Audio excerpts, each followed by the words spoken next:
Hi, welcome. Hi, welcome to Write More Light.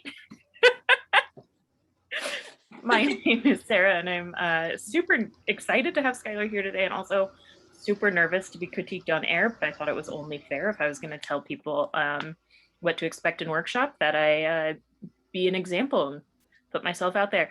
So here we are, putting my money where my mouth is. Skylar Alexander, who I keep touting as the creator of the Midwest Writing Center's Don't Be a Dick in Workshop.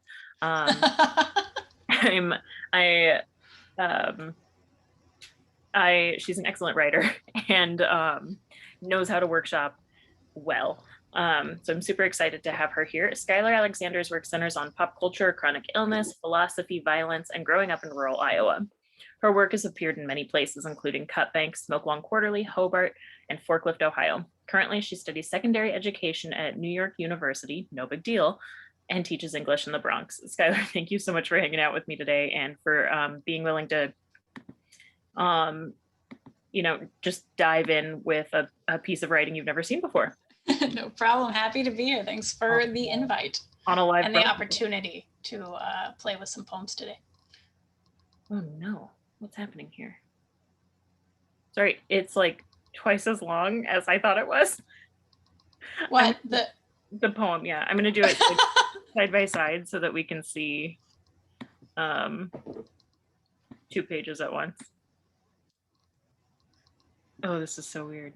Well, anyway, can you tell me a little bit about your own work while I wrestle with my computer? Oh, sure. So I got my start writing poetry at the Midwest Writing Center like a decade ago when I was a student in the Young Emerging Writers program. After that, because I came into the program, I was like, I'm a fiction writer and I won't touch anything else. And then it turned out that wasn't actually true. And so I started writing a lot of poems and ended up becoming like what you would call a poet. I've published a lot of poetry now. And that work kind of focuses on like kind of personal stuff. Like I talk about things that happened to me, things that I've witnessed. I talk about chronic illness. I talk about, the violence that women experience being alive in the world and sometimes not alive in the world also. And I have a book that's coming out that kind of talks about all the stuff that I love. I love connecting things to pop culture and philosophy and kind of seeing how the weird high and low stuff can fit together to make a meaning that wasn't there before. And so that book, Searching for Petco, is coming out soon, maybe like this summer from Forklift Books, and you can read more of the weird stuff that I do there. I'm excited about it, having seen a good chunk of it, maybe all of it. Also, sometime I would like to, I was going to say it today, but I didn't talk to you about it in advance, but someday I would love to be able to showcase some of your writing because you're such a great performer. Thank you. But also, like, folks out there who are interested, you can absolutely check out some of Skylar's performances on our YouTube channel. Okay, if you're ready to dig into it, we're just going to do it live and be an example of how to workshop. Okay. I'm going to share my screen. I made it as big as I could, I think. So we'll just, if it's not big enough, then we'll deal with it. I'll get out my old man glasses and zoom in real close. You have a big computer, right? All right. Can you see everything? Oh yeah, nice.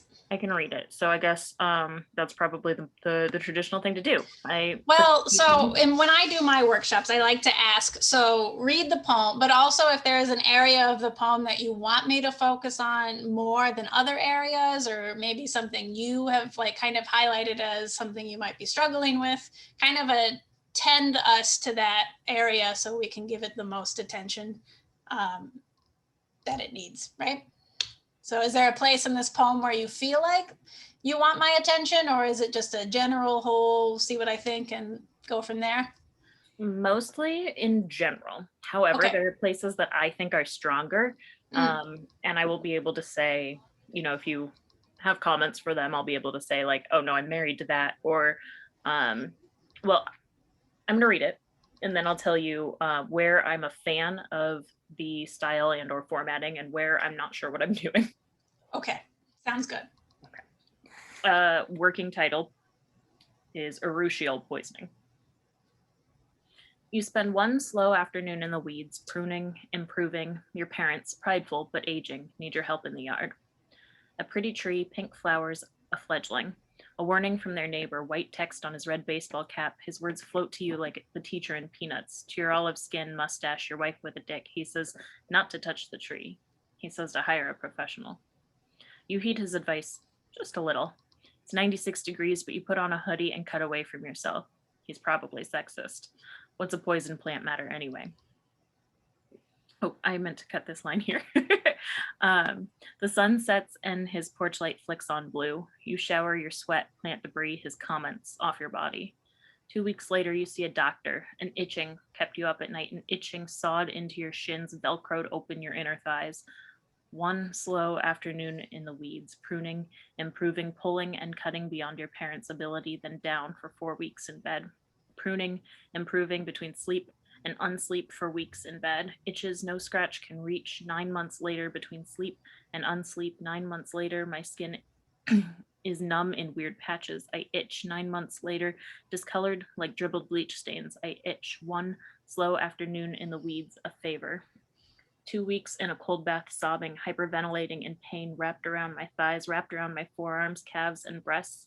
Heat and itch and heat and horror. This will be a memory. This will be a memory. This kind of pain is not okay. Memory of nerve punctures, of passing out, but can't sleep, can't wake. We went to the hospital post-diagnosis, can't breathe, can't sleep. This kind of pain isn't possible. Mid-pandemic and turned away. My little bleach stains are numb now. Cool water makes me flinch. Everything white and hazy, no sight. This will be a memory soon. 9 months later, I'm cracked. Half my body can't be scratched. When will this be a memory? Ooh, snaps. Oh. All right. It turns out that I was wrong about how long it was. The second page, I think I cut and just like looking at it, didn't realize it was more. The part that I feel good about is this part from here, this highlighted bit, I feel good about. But as you know, I don't see myself as a poet, and I see you as a poet. So I generally would love advice pertaining to form and language, which I know is not generally like a big, it's generally frowned upon to talk about language, but I am interested in poetic language. Great. Well, I love what you got here. You are a champion of my strong-held belief that everyone is a poet, even if they don't think they are. Poetry is a thing that comes naturally to so many people because it's hard to actually construct a story and a narrative and kind of make everything like make sense. But poems, kind of like thoughts, have that ability to like kind of, you know, not do as much structure, not do as much like formulation. It doesn't have to have the same logic that a story would about the same subject would have. And I think it's a really good way to kind of get your emotions out. And I feel like this poem is processing emotion, right? It's processing the physical pain or the experience of like getting poison ivy. Or poison sumac, which is worse than poison ivy, as like Midwesterners know, like sumac is worse. I know when I got poison sumac as a teenager, it was like my whole arm like rotted off. It was really gross. So I imagine that you had a similar experience. And those of you who have felt that experience can definitely see those details, those rich details in this poem here. I haven't seen this in advance. I love to have a little bit of time to read through it, but just on like this initial sort of kind of glance at it, like there's a good sense of motion and movement, right? I feel like a speed. And I also feel like the time, even though it's being played with a little bit, is like easy enough to follow. So like that's good. That's working really well. Some other things that I'm noticing that I think are super strong is like the repetition of some language happening here. We talk about alliteration as a poetic device. It's super helpful when you're reading out loud, right? Because it gives your audience something to connect to. And that kind of helps them be grounded in a poem, even if things are all over the place. Like we are playing with time here. We have like a current, we have a past, we have like a 9 month months, and we have like time is like played around, like a lot of time is passing. And so having those lines to return back to is helpful for your audience to stay grounded while you're playing with the other stuff. And where are those lines? Pruning and improving, like that comes back a few times. It's in the second line, also like a little like down in the section that you marked as being what you really like. Down at the bottom, like that's definitely there. We have this repetition of 9 months later, which I'll come back to in a second, but like we have like this like repetition that kind of carries us through, which is nice. And I think that's working super well. You know, and I think that it's a pretty image that kind of gets a little dark at the beginning. We got like gardens and stuff. I mean, I love it. And it's totally like something that like works well. As far as like other lines that stand out to me that are really great, I think this like Peanuts reference is nice. I gotta love your olive skin mustache, your wife with a dick. That's a wonderful line. It gives so much richness to the detail of the surrounding, because you have like what sounds to be like a more conservative neighbor and then like maybe more liberal folks living in that environment, and the kind of like stuff that happens in between those two people coming together. And like we have a narrative about that, but your poem is accomplishing that narrative, or like kind of inserting us in that narrative in only a line. And I think that's really powerful, and it speaks to the strength and the specificity of detail. That's what we want. We want those details that stick with us. We want that stuff. That's great. You know, and I think there are also some interesting things happening here with like the body, and kind of like, you know, like this idea that like the body is part of ourselves, but also separate from us. There's like a cutting away from the body. You cut away from yourself in the third stanza. And we have kind of like this like mind's eye observing the body as it like descends into itchiness throughout the months to come. And I think that speaks to maybe like something deeper, right? We have also this kind of reference to folks who maybe were not born into the identity that they are, and they had to kind of grow into that, and that kind of like ability with the body kind of going back and forth and like thinking of the body as an object, I think is interestingly kind of manifesting here in some ways. And I like that it's kind of aged in the pandemic also, because we have this like, I think like soon there will be an emergence of poems about the pandemic, but like maybe not about the pandemic, but things that happen in the pandemic in a way that like you would reference like the Great Depression before, right? During the Depression, this happened. Now we're going to have during the pandemic or during the recession, like we have like these times. And I haven't seen too much of it yet, but it's coming, right? So I'm like happy to see that here. Also, okay, so some things that like, I don't know if you intend. So like by using 9 months later, like 9 months has a connotation to it. And I don't know if it's your intention or not, but it does seem to imply a pregnancy, because what takes 9 months? It's a baby, you know? So like, I don't know if that's intentional. It's there. If you don't intend that and you don't want people to make that confusion, change it to a different amount of months. It could be anything. Not that I think there is a particular professor at Iowa who has come under some heat in the last years, who like to argue that if the car needs to be black for the story, but the car is actually red, make it black, because it makes the story make more sense. Poems are not beholden to what actually happens. They're not beholden to the truth, just like some nonfiction. This professor was a nonfiction professor. And so like this idea that you can change what needs to be changed for the poem, because once you have expressed your emotions about the experience, you no longer have to tell the truth, which is kind of like a controversial idea. But I think like little things, as long as the meat, as long as the truth of the poem remains, tiny details like time, like what time of day something happens, doesn't matter as much. Okay, so that's something you might want to think about. The other thing, as far as looking at giving you suggestions about form and language, which I wrote down as being the thing that you're looking at. I don't love to give too many ideas about language. With my younger students who are just kind of getting a sense of their vocabulary, I will be like, that word probably doesn't mean what you think it means. It looks cool, but maybe you want to think about, look it up.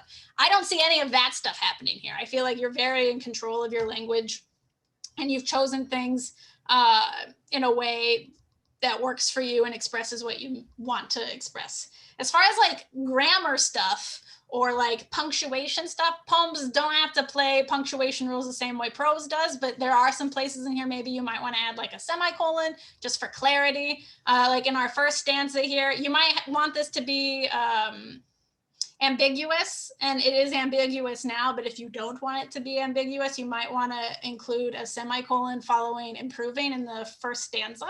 So you spend one slow afternoon in the weeds pruning, improving, semicolon, your parents, prideful but aging. Because right now you're saying pruning, improving your parents, which is also interesting. So I don't know if you want the ambiguity or not. So it's there. Also, I feel like the last line in the first stanza on the final page, heat and itch and heat and whore, doesn't work so well for me to say out loud. I wonder if the problem, the hiccup that's coming here is because of how it looks on the page, which leads me into my second suggestion, which is formal changes. Feel free to play with caesura. You have like a sense of building here. Caesura would be those big spaces between like lines. So you have like a chunk of text, and you got a big space, and you got another chunk of text, but it's all still the same line. What does this poem look like if it's dripped across the page? What does it look like if there is different spaces? Like, what does it happen if you like have more spaces between your lines? Like these all affect the reading in a way that could be interesting. It depends on how you want to pace the poem. When you read the poem, your pace was very like flat. Like I didn't have a sense of speed. I just like it was like this, right? So like right now the poem is always operating at the same speed. You can play with the speed by playing with how it looks on the page. So maybe the poem picks up speed. Maybe it slows down. I wonder, so we have these like can't breathe, can't sleep, like these kind of very like gasping sort of like phrases. And pain, right? When I think about pain, I don't think about writing in long, complicated sentences. It's like 2 or 3 words come out at a time. So what happens if those 2 or 3 words are just kind of alone on the page? Like can't breathe, can't sleep. This kind of pain is impossible. Mid-pandemic and turned away, my little bleach stains are numb now. Like what happens if you read it slow? What happens if you read it fast, right? You can kind of play with how, because it just feels to me like you're out of breath at the end, like not like the way you're reading it now, but like the poem itself, the language feels out of breath. Like it's like trying, but it can't get enough. It can't catch up. It's tired. And so like, I wonder if that's there. Like if you play with it formally, the audience also will have that feeling. That's an option. Yeah, I think that's where, those are my initial impressions. What do you think, Sarah? Let's have a conversation. First, super, super grateful you brought up the 9 months thing. That was just because when I wrote it, it was 9 months later. That is super important. And I don't think that honesty and like facts and figures are necessarily the same. So like, no need to explain that. So I, maybe not originally, but recently I opted to cut this bit here. There are a few lines that I liked from it, but I didn't think it fit with the rest of the piece. And I thought, one slow afternoon in the weeds, a favor was an okay ending. It is a good ending. I agree. Sometimes poems finish way before we're done telling the story because again, you don't have to give all the details in a poem. Do you need that stuff? Right. So the other thing about this bit is I can't totally remember now, but I think I wrote it separately, like just trying to get out all of my feelings about how awful this experience was. And I will admit, I am the narrator. Just like something that's important to me when I talk about it, people are like, Sarah, this was not a year ago, but this was a year ago. Why are you still upset? And I'm like, I can't itch parts of my body and I have weird white spots all over. Like this affected me. And I tried to look up, like in order to write about it, I tried to look up the long-term effects of urushiol poisoning, and there's just not a lot of research on it, because people are like, well, you're not in pain anymore, so we're not worried about it. And so like, I don't think this line really works because the reader doesn't know, like I'm sitting here thinking about the last time, the worst pain of my life, and this is worse. Right. So I think this is very much just like exposition that I probably can do without, even though I really wanted to get out how bad this was. Maybe it's a different poem. Like, yeah, every once in a while somebody will tell me to take a bath and I'm just like, nope, So like there's this weird trauma that is unexpected for me that I thought was worth expressing, but yeah, no, it's not that like one poem doesn't have to tell the whole story. I feel like when I was writing my book, I ran into this issue. I had like all these like traumatic things I wanted to write about. And I was trying to shove it in every single poem. But rather than try to do it in one poem, I had to like actually just kind of like narrow in and focus on just one aspect of the thing I wanted to talk about. I didn't have to tell the entire story every time I told a poem about it, right? Like that was like liberating to realize. If you like want to continue writing, you don't have to write only one poem about everything. Like who said that? Like no one said that, right? So like you have a poem on the left, I think, that is dealing with nature imagery, dealing with kind of like the sort of like weird things that happen in like when you like are like taking care of your parents and then like dealing with like neighbors. Like there's like this like human element that's happening. But the second half of the poem that is on the second page here is really internal. It's like only you or like only the speaker of the poem is like dealing with this thing. And I don't think there's enough there right now to kind of like support it. But you could easily just take this, to put it on a separate page and then write into it a little bit more. Write a little bit about what you just said to me, right? You're talking about how there's like no information about like people who are suffering of this poisoning. And there's like all these things that people are like, it's weird that you're still mad about it, Sarah. Like, you know, and be like, yeah, it hurts. I feel it all the time. Like, you know, and like kind of write into that emotion and just kind of use this as a place to start. That would be an option for you. The other thing I'm interested in on the right page is because you mentioned a little bit pandemic work. I think I'd like to figure out a way, and we can talk about this later or never. I am taking up professional, but like how to put this emphasis in that like you went to the hospital during a pandemic because your skin hurt. Like that's a ridiculous thing to do. I mean, there's a lot you haven't explored in that. Mm-hmm. Like it's scary, like during COVID to go to a hospital. I've been to hospitals during COVID and it's like, it's not, I used to work I worked in a hospital for like 6 years. Okay. And like before the pandemic, and I went to hospitals after the pandemic, and it is different. Okay. They are not the same. They operate really differently. They're much more hostile, and they have to be, you know, weighing like, is this bad enough that I could die? And like that kind of emotional dilemma, I think is interesting and an opportunity for you to kind of explore what that would be like on the page. Like do it, try it, see what happens. And if it doesn't turn out, that's okay, right? Also, like poems like are experiments. Not all experiments result in like scientific papers. Hold on, I need to write down poems are experiments. I wanted to just state for the record, because I don't know. Oh, you can kind of see my pen, that I am taking notes, which I think is not something I probably have to say, but like when you're receiving critique, you should probably take notes. Poems are... It is a little funny if like you're telling someone a bunch of stuff and then they just look at you and like, It's like, do you want to hear what I have to say? Like, I don't want to, like, if you feel like you got it, like you take it, you go. That's fine. You know, like you don't have to, but it is kind of funny with like, but like everybody like in a workshop setting that's not done during like Zoom is like they have pens in their hands. So like either you're marking on like the person's poem themselves or like they themselves are writing on their own poem all the things you're saying, you know.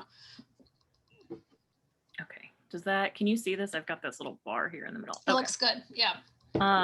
So something that I didn't even realize until I read it to you here today, and I have read it out loud before, is that I switched from second person to first person. Oh, yeah, that's the thing that requires a close reading. I think you need to decide if you want to do a you or you want to do an I. I think so. Cons and pros of each, right? I is very immediate. It feels like your voice. It is you telling the audience a narrative, right? You, second person, right, forces the audience to occupy your experience. I love writing in second person. I do it all the time because I love how it like kind of like messes with people's minds a little bit. When you are especially writing about something that is physical or something that is maybe not within the experience of everyone, right? Like not something that's universal, a you can be very interesting also, if that makes sense. Yeah, totally. And that was an experiment, right? I took a class or a workshop or something that was like try to write it from a different perspective. And I was like, cool. So I had the original was down, nope, not there. From One Slow Afternoon to One Slow Afternoon. And then like my favorite writing that came out of this, trying to write about this, was Velcroed open your inner thighs. It's a nice kind of. Oh, scabs hurt. Scabs hurt. And when you have like scabs that touch, like there's a. Yeah. And I enjoy, you know, I can't tell if this is like 2-3 pieces or if it's okay to mush them together like this. Do you think it's useful to have this background information on the neighbor, on being warned about it, on why you wouldn't trust it? I like it. I think that's some of the most interesting parts of the poem, because it like, we start like very narrow, we're in a yard, okay, and we're like doing like some sort of planning, and then like suddenly, oh, there's a neighbor and he's talking to us and we're like having a conversation, right? And then like the neighbor like goes away, and we also are getting this context about maybe what's going on outside with parents. We have like a wife, we have all these people happening, right? And so it kind of adds like a dimension and a context to the story. And I like that stuff. I think, and again, you're not spending as much time there as you think. If you were like describing like his every like wrinkle or like, you know, whatever, you're narrowing in. I mean, it does imply that you are talking about a MAGA hat, but it doesn't go into that detail. Like, I have a red hat with white text on it. It says Boston. Okay, we're like, that's kind of, if you're in the know, you know he's talking about, I don't know, right? And I kind of like that. But it's not like in your face that was about clear. So I'm glad that was clear. And then in case it wasn't clear, and this is true, this is true. This guy was wearing a MAGA hat at the time, and he has a blue porch light. And I think like the red and the blue is kind of interesting. It's like, you know, those words are so coded now in our society, but like also just color. I mean, it's like another detail. You want to like kind of activate the senses. So even if you like read it without a political understanding of red versus blue, like you still have like red, which is like a color. Do you not know about blue porch lights? No, I'm unfamiliar. They're in support of police. Oh, see, I'm just dumb. So you know, my thinking was someone would either understand the hat or the light. So that was like a. No, that's a nice detail, and like this is the thing also, is like you don't have to make everything obvious in a poem. Like, I got enough to understand the context. I don't have to get everything. So don't feel like you have to explain everything. The real difference that I was hoping was clear was MAGA hat and then queer brown person. Which is like, I don't know, being, you know, half Middle Eastern and queer, when someone with a MAGA hat approaches me, I'm like, oh, am I safe? That's fair. And that's what I want to be clear from this section. Gotcha.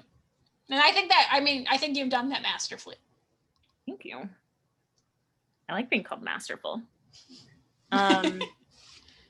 So this part, just when I was writing it, I had like when I said, what does a plant matter? And I think that phrasing doesn't totally work. I don't know that you can fix it, but I want to be clear. What's a poison plant matter anyway?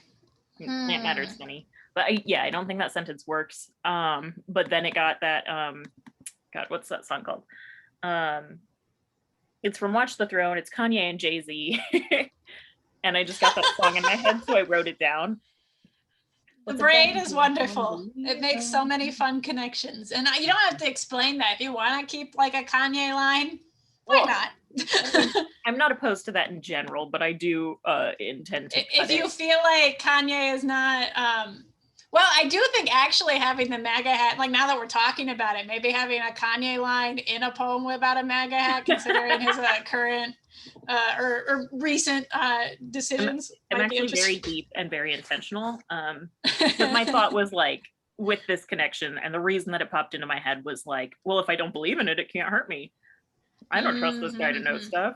But I do. So like, how do you feel about that line being separate? Like cutting it? No, I mean, like right now you have it in its own stanza. Do you feel like that's clear what you're trying to do, that they're connected? I think this is how the poem goes. Okay. What's a poison plant matter anyway? I do agree that like if you slow down, like I get confused. It's like hard to say a little bit. plant matter. I don't know why plant matter is hard to say. Because plant matter is like yard like waste. Plant matter is stuff. But like it's a noun. Like maybe matter isn't the right word. Like it's just like you're exactly right. It's causing some kind of cognitive dissonance as I'm trying to read it. What's a poison? I mean, I could cut it hypothetically. I wouldn't. Don't hack away too much. Learn from the experience of cutting things you should not have cut. Right? Like, you know. Oh no, totally. And also, like, if I were to do a bunch of stuff, I would save it as a new document, which I recommend.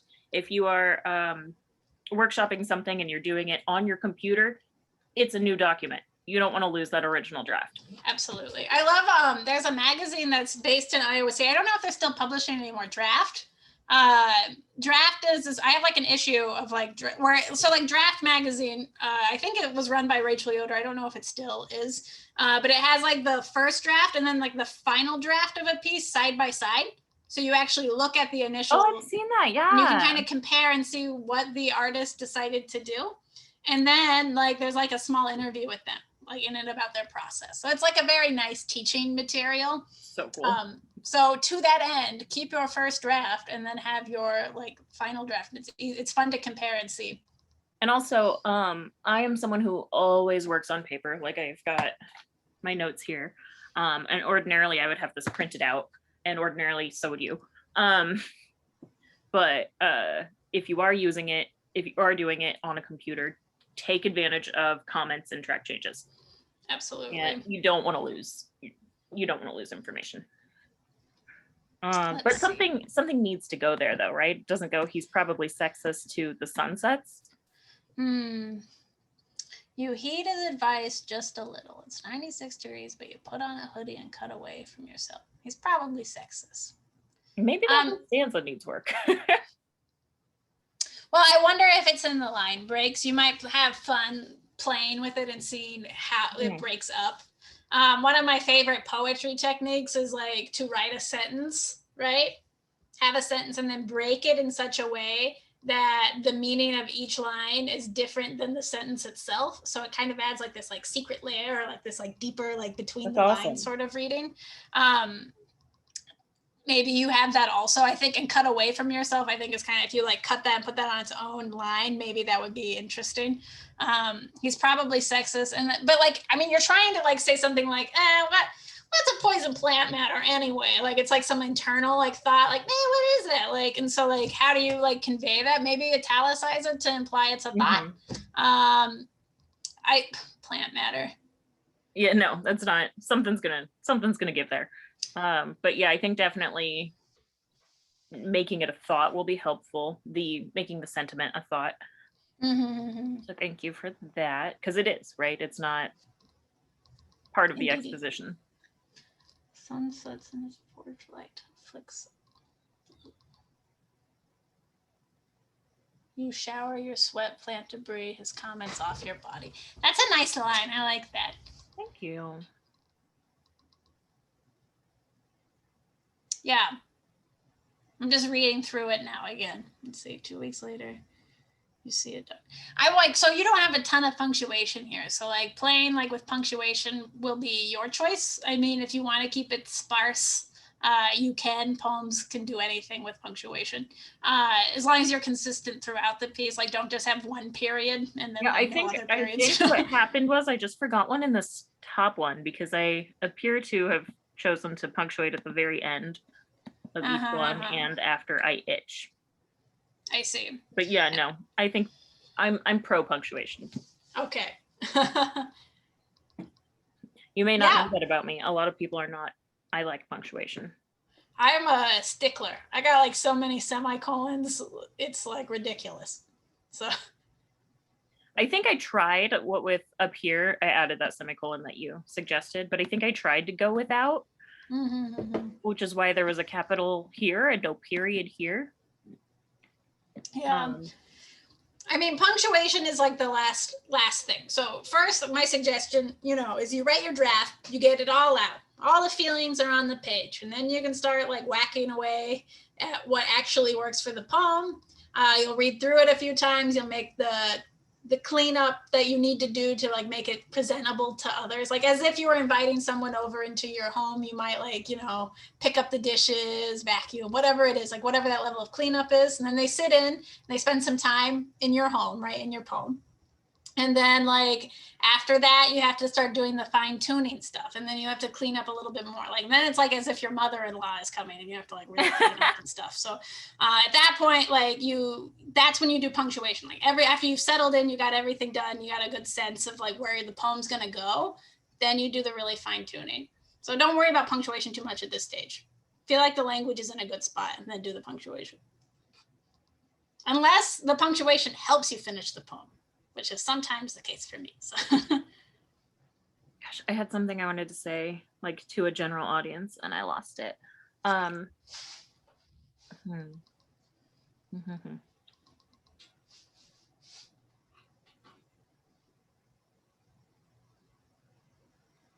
Yeah, I do like how it ends here now, like that.